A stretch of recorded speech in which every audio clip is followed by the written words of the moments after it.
जय यीशु। ख्रिस्त में मसीही भाई और बहनों, आज प्रभु का दिन है, इसलिए हम अपने जीवन में प्रभु को प्रथम स्थान दें। आज वर्ष के 5वें सामना रविवार में हम प्रवेश कर चुके हैं। आज हम वर्बल या नॉन वर्बल कम्युनिकेशंस के बारे में चिंतन करें।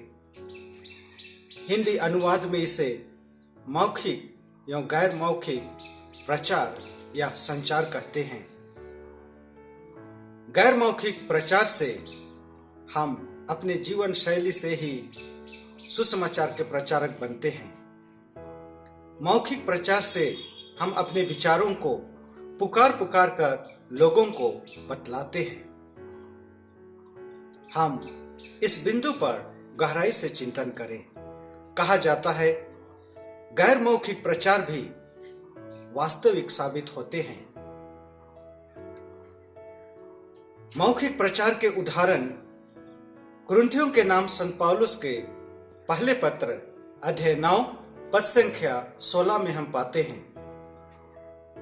धिक्कार मुझे यदि मैं सुसमाचार का प्रचार ना करूं। संत पौलुस का यह कथन हम सभी ख्रिस्तियों के लिए एक चुनौती पेश करती है।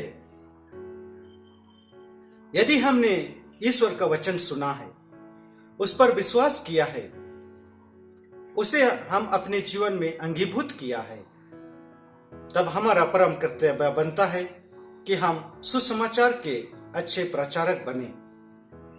यदि हम असफल हो जाते हैं, तब अपने जीवन में सुधार लाने की आवश्यकता है। यदि हम इस मुद्दे पर असफल होते हैं, तब हमारी अंतःकरण भी संत पौलुस के वचनों से कहेगी, धिक्कार मुझे यदि मैं सुसमाचार का प्रचार ना करूं। संत पौलुस मौखिक या गैर मौखिक प्रचारक के जीवंत उदाहरण है। वे कर्मठ या प्रभावशाली प्रचारक थे। उनके लिखे गए पत्रों से यह साक्षी हम पाते हैं। समाज या कलीसिया में मनुष्य विभिन्न श्रेणियों में बांटे हुए होते हैं। सबों का जीवन शैली एक जैसे नहीं होते। सबों का दुख दर्द योजनाएं अलग अलग होते हैं। लेकिन यीशु भक्त के बंधन में बंधकर हम एक हो जाते हैं। ख्रिस्त विश्वास के बंधन में बंधकर हम सबों का जीवन शैली एक हो जाता है, और वह जीवन शैली है यीशु ख्रिस्त का जीवन शैली।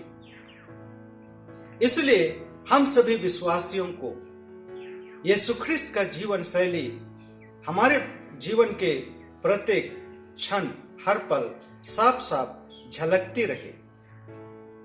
इन बिंदुओं पर हम गहराई से चिंतन करें। ख्रिस्त के चेहरे में सच्चाई की झलक, कलीसिया के कामों में सहयोग देना, हाथों की हरकतों से वंचित, परस्पर संबंध बनाए रखना, प्रार्थना सभाओं में सक्रिय रूप से भाग लेना, प्रत्येक रविवार मिस्सा बलिदान में भाग लेना। हम इन बिंदुओं को आवश्यक अपने जीवन शैली बनाएं। अपने ख्रिस्तीय जीवन के रहन सहन, रीति रिवाज, गतिविधि में सुधार लाएं, ताकि समाज हमें देखकर यह साबित करे कि हम सुसमाचार के सच्चे प्रचारक हैं। कुरिन्थियों के नाम संत पौलुस का दूसरा पत्र अध्याय 5 पद से 7 में हम पाते हैं, क्योंकि हम बाहरी रूप नहीं देखते, विश्वास से चलते हैं। यदि हम ख्रिस्त विश्वास को जीवन का आधार मानकर चलें, तो हम पाएंगे कि प्रत्येक रविवार गिरजाघरों को भरा भरा हुआ। यहां तक कि महामारी भी हमसे विफल हो जाएगी। इसलिए यही सुनहरा अवसर है कि हम अपनी जीवन शैली बदलें। यीशु हम सबों से कुशल ही चाहते हैं।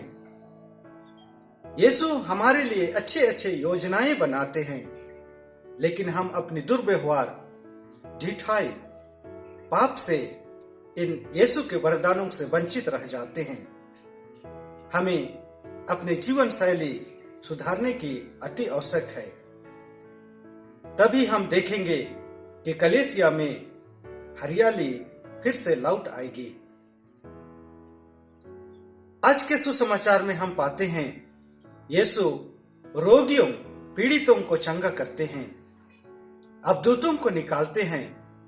इसका मतलब मैं यही समझता हूं कि यीशु मनुष्य के जीवन को अधिक महत्व देते हैं, क्योंकि मनुष्य अपने ही पवित्र और सुंदर जीवन से सुसमाचार के अच्छे प्रचारक बन सकते हैं।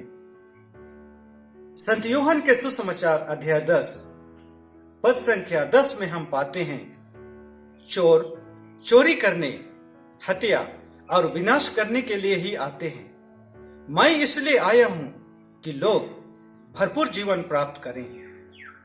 भरपूर जीवन प्राप्त करने के लिए माता पिता, भाई और बहनों, हम सबों को नबी बनने की आवश्यकता नहीं, संत पौलुस बनने की आवश्यकता नहीं, अपनी ख्रिस्तीय जीवन शैली सुधारने की आवश्यकता है, ताकि हम यीशु ख्रिस्त के अच्छे अनुयायी बनकर अपने जीवन शैली द्वारा सुसमाचार के सर्वश्रेष्ठ प्रचारक बन सके।